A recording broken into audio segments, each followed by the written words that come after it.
নমস্কার দর্শকবৃন্দ, আপনারা দেখছেন Ashis tuition classes YouTube channel. সব খবর সবার আগে। চ্যানেলটি ভালো লাগলে অবশ্যই সাবস্ক্রাইব করবেন পরবর্তী আপডেট ভিডিও পাওয়ার জন্য। নমস্কার। এসএসসি আপার প্রাইমারি রিক্রুটমেন্ট উচ্চ প্রাথমিকে 14,000 নিয়োগের জট কাটল। 4 সপ্তাহে প্রকাশ করতে হবে মেধা তালিকা, বলল কোর্ট। সাম্প্রতিক প্রকাশিত এই প্রতিবেদনটি আমরা বিস্তারিত জেনে নেব। উচ্চ প্রাথমিকে শিক্ষক নিয়োগের জট কাটল কলকাতা হাইকোর্টে।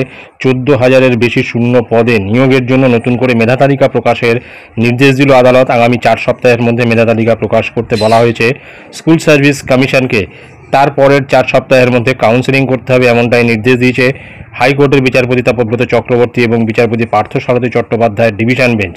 এর ফলে 7 বছরের নিয়োগ জট কাটল।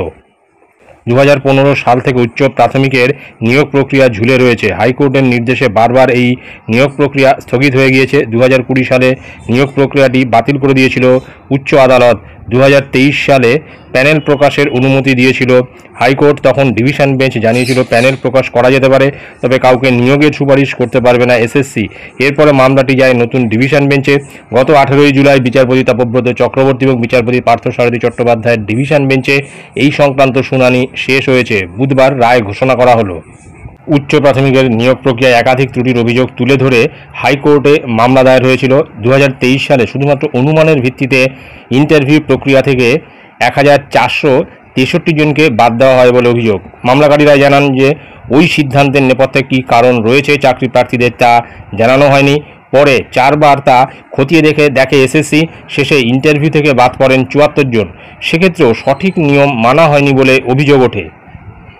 এসএসসির নিয়োগ প্রক্রিয়ার বিরুদ্ধে আরও অভিযোগ ছিল সংরক্ষণ নীতি মানা হয়নি কাউন্সিলিংয়ের সময়। তপশিলি জাতি এবং জনজাতিদের সংরক্ষণ নিয়ে একাধিক প্রশ্ন ওঠে। এমনকি সেখানে মহিলাদের সংরক্ষণ নিয়েও ত্রুটি ছিল বলে আদালতে জানান মামলাকারীদের আইনজীবী। ওএমআর শিটেও গোলমালের আশঙ্কা প্রকাশ করা হয়েছিল আদালতে। দীর্ঘ 7 বছর ঝুলে থাকার পর অবশেষে উচ্চ প্রাথমিকের ওই 14,052টি পদের নিয়োগের জন্য নতুন মেধা তালিকা প্রকাশের নির্দেশ দিল হাইকোর্ট। আদালতের নির্দেশে শীঘ্রই নিয়োগ প্রক্রিয়া শুরু হবে, আশাবাদী চাকরি প্রার্থীরা। এখন বিষয়টা হচ্ছে চাকরি প্রার্থীরা আশাবাদী, সব ঠিক আছে, হাইকোর্টের রায়ও বেরিয়েছে এবং 4 সপ্তাহের মধ্যে মেধা তালিকা প্রকাশ করতে হবে। এবং সেই মেধা তালিকা যে স্বচ্ছ মেধা তালিকা হবে এমনটা কিন্তু মনে করছেন না অনেকেই, কেননা সেই মেধা তালিকার মধ্যেও কিন্তু অনেক জল মেশানো থাকতে পারে, র্যাঙ্ক জাম্পের কেস থাকতে পারে, গোপনে টাকা পয়সার কেস থাকতে পারে।